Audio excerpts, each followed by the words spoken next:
J'ai vu pas mal d'œuvres audiovisuelles dans ma vie, dont certaines qui me procuraient un certain sentiment que je ne pouvais pas décrire au premier visionnage. L'ambiguïté morale a toujours été ce qui rendait un personnage attachant pour moi. Explorer les choix que leur impose l'intrigue et leur psychologie a toujours été le principal intérêt pour que je regarde une œuvre, au-delà de sa réalisation et de son univers. Mais malgré ça, une œuvre se doit de suivre un scénario, une structure bien établie et des règles. Et cet aspect-là ne gratte que la surface de ce que je recherchais vraiment en regardant ces œuvres. Jusqu'à ce que je découvre l'animé dont je vais vous parler aujourd'hui.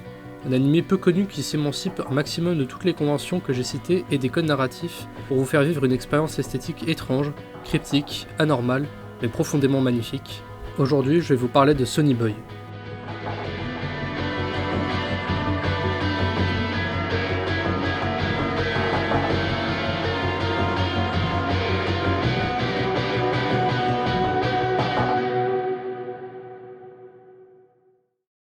Sonny Boy est un animé de seulement 12 épisodes écrit et réalisé par Shingo Natsume, un dessinateur qui a bossé sur des projets de la Japanimation assez conséquents en tant qu'animateur et storyboarder, sur par exemple Fullmetal Alchemist Brotherhood, Space Dandy et Tatami Galaxy, jusqu'à avoir le rôle de réalisateur pour un petit animé pas très connu, One Punch Man. Vu que ce dernier est produit par Madhouse, un des studios les plus importants de l'industrie qui a créé genre tout ça, ils lui ont donné le feu vert pour son projet. Cet animé n'est donc pas une adaptation d'un manga ou de light novel, il est entièrement écrit par Shingo Natsume, qui a réuni les storyboarders et réalisateurs qu'il préférait dans l'industrie. Bref, c'est son bébé et on peut même dire, pour sortir un bon terme pédant, que c'est un animé d'auteur. Mais concrètement, de quoi ça parle ? Eh bien, c'est pas une question si simple. L'anime peut être traité par des tas d'angles différents, mais je vais essayer de faire au plus simple. Lors d'un été banal, une classe de 36 élèves dérive dans une dimension parallèle composée de différents mondes régnés par l'absurde. Il n'y a plus d'échelle hiérarchique, les lois de la physique sont bafouées, leur temps est figé. Il y a même certains étudiants qui développent des pouvoirs en rapport avec leur personnalité. On suit donc leur dérive à travers différents mondes où ils vont chacun essayer de tirer leurs propres conclusions, à une recherche perpétuelle de sens jusqu'à même rencontrer Dieu, et qui va tous les mener à un thème commun, devenir un adulte et trouver sa place dans le monde. Dit comme ça a l'air à la fois très classique, genre un isekai surnaturel mêlé à du school life, mais en même temps très perché, et je pense que ça décrit assez bien l'animé. Les personnages et le plot de une classe téléportée dans un autre monde avec des pouvoirs font assez cliché à première vue, mais les mondes explorés, la réalisation et les sujets de chaque épisode sortent totalement du spectre de l'ordinaire et de ce à quoi on pourrait s'attendre.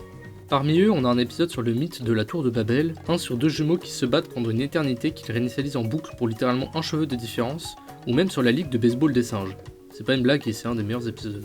L'anime traite donc d'une multitude de thèmes comme les hiérarchies en société, le succès et le rejet social, le capitalisme, le monde du travail, la religion, les croyances, l'amour, l'ego, etc.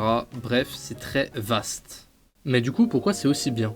C'est parce que ce manque de structure et cette incompréhension que vivent les personnages s'ensuit dans la mise en scène et la réalisation que je décrirais de très subtile. L'anime est un puzzle géant, et chaque épisode va nous donner quelques pièces, avec des plans simples mais riches d'interprétation, des dialogues souvent simples et cryptiques, plein de symboles récurrents et de détails subtils à capter.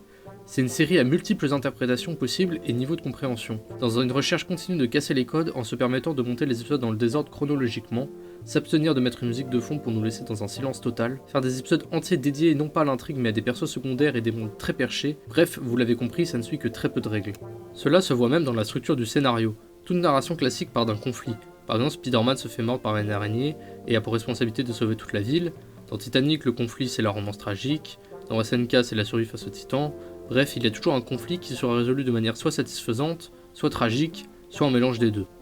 Je caricature grossièrement, il y a souvent des nuances, mais tout ça pour dire que dans Sonny Boy, il n'y a pas réellement de conflit simple à définir. On pense en avoir un durant la première moitié, avec la problématique des étudiants voulant rentrer dans leur réalité, tout en essayant de s'adapter aux nouvelles règles et aux autres mondes et de reconstruire une société, mais une révélation importante est faite sur l'origine de la dérive dans l'épisode 6, et la deuxième moitié de l'anime part totalement dans l'expérimental. On se rend compte que le réel conflit de Sonny Boy est la crise existentielle. L'absurdité des mondes dans lesquels ils seront contraints de vivre ne laisse place qu'à des problématiques psychologiques et d'identité. Ils n'ont pas de problème concret à résoudre à part trouver un sens à leur vie et leur place dans ces mondes. Pendant la première moitié, il y a des groupes qui se forment en suivant chacun des comportements différents.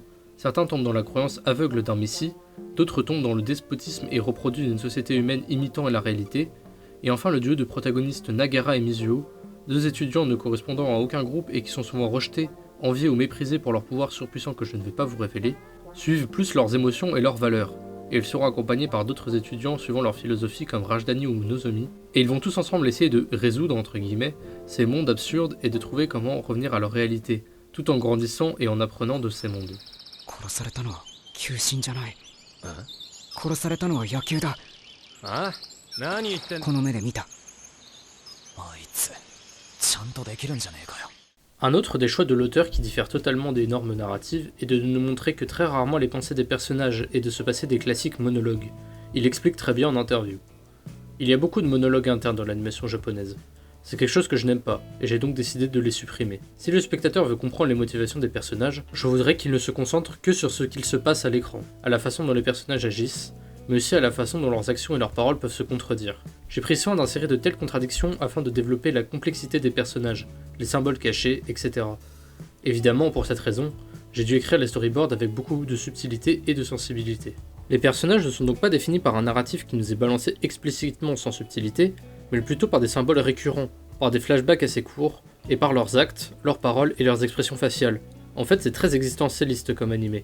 L'existentialisme, selon Sartre, dit que l'existence précède l'essence, et considère que la vie d'un humain commence sans aucun fondement religieux, moral ou philosophique, et que sa vie est déterminée par ses choix et ses actes, ce qui est représenté de l'animé par le fait que les mondes dans lesquels ils habitent sont totalement dénués de ces notions eux aussi, et qu'à partir de maintenant, ils n'ont plus de passé qui les définit et ils peuvent devenir la personne qu'ils souhaitent de par leurs actions.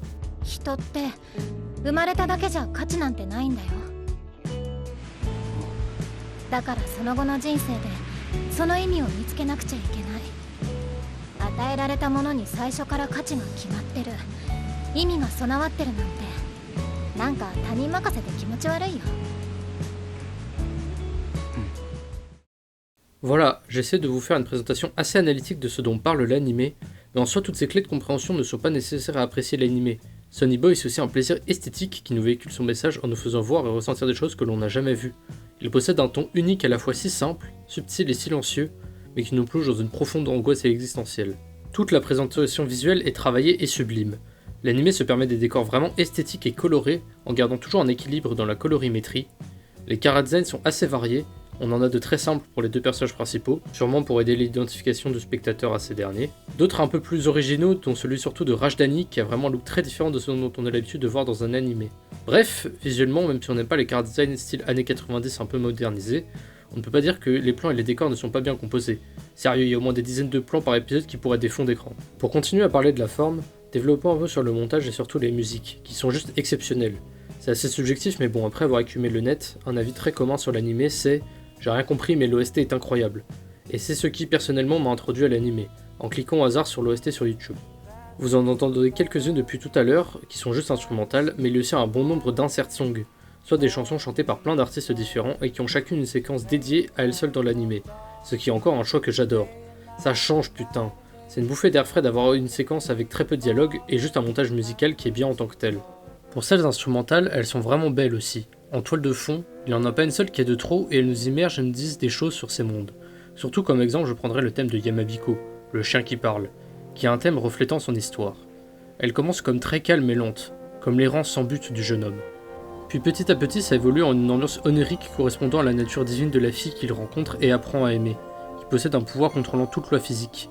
Et puis la musique se distord au fur et à mesure que son récit avance et qu'il dévoile la terrible épidémie qu'ils ont subie. C'est un thème et un épisode magnifique dont je ne vais pas vous en dire plus car elle fait partie des épisodes décorrélés à l'intrigue et qui se suffisent à eux-mêmes. Rien que pour ces 24 petites minutes de perfection, vous devez de voir l'animé.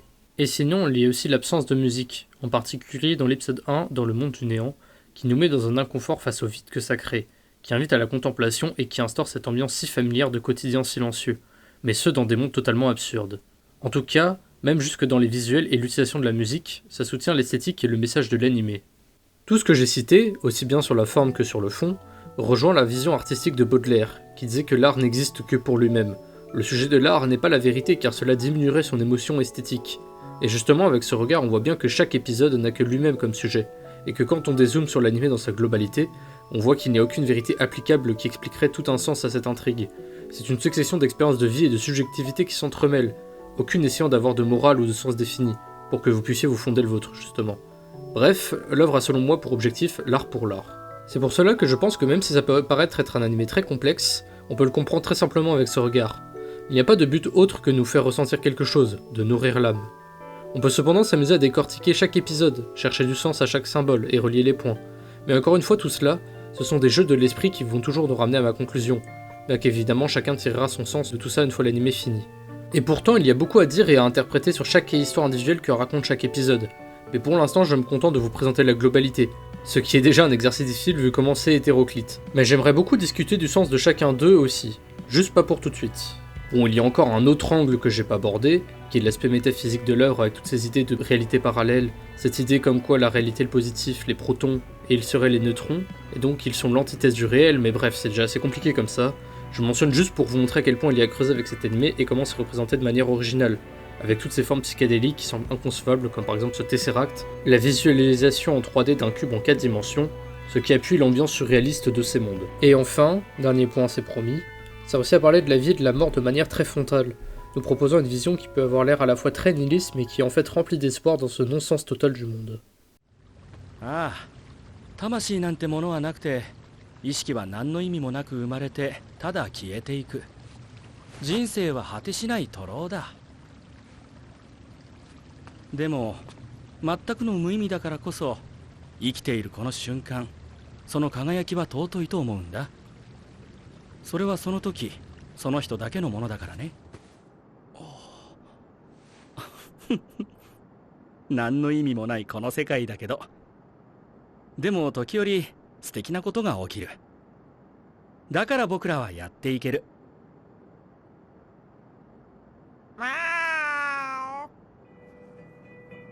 J'aurais encore des dizaines de choses à dire, mais je vais essayer de conclure au mieux.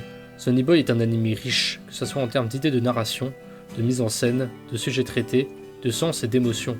C'est seulement 12 épisodes qui vous paraîtront comme 2000 années de vie et d'émotions, comptant parmi les plus beaux plans et les plus belles scènes que j'ai jamais vues, tout en délivrant un message amer sur la futilité de l'existence mais rempli d'espoir. Et c'est pour toutes ces raisons que je recommande cet animé à n'importe qui d'un minimum curieux sur l'art, l'animation, la philosophie ou la narration. C'est une œuvre qui vous fera retirer quelque chose même si vous ne la comprenez pas, et même si vous vous ennuyez. C'est impossible qu'elle vous laisse indifférent, sans émotion ou réflexion. C'est une œuvre exigeante et assez intellectuelle, c'est clairement pas pour tout le monde, j'en suis conscient, mais c'est le risque du parti pris de l'expérimental. Et pour ma part, c'est l'œuvre qui m'a le plus touché intérieurement. Ça m'a laissé un sentiment irréplicable et chaque revisionnage est un plaisir de réinterprétation, de trouvailles de détails, mais aussi simplement d'appréciation de si belles images et musiques. Cet animé, c'est une gemme. Vous pouvez le voir sous un tas d'angles différents et votre regard sera reflété dans toutes ces autres faces qui sont chacune un mood, une réflexion ou même une manière de voir la vie. Ce qui est un bichou pour les gens comme moi qui aiment se triturer le cerveau devant des œuvres volontairement inexplicables.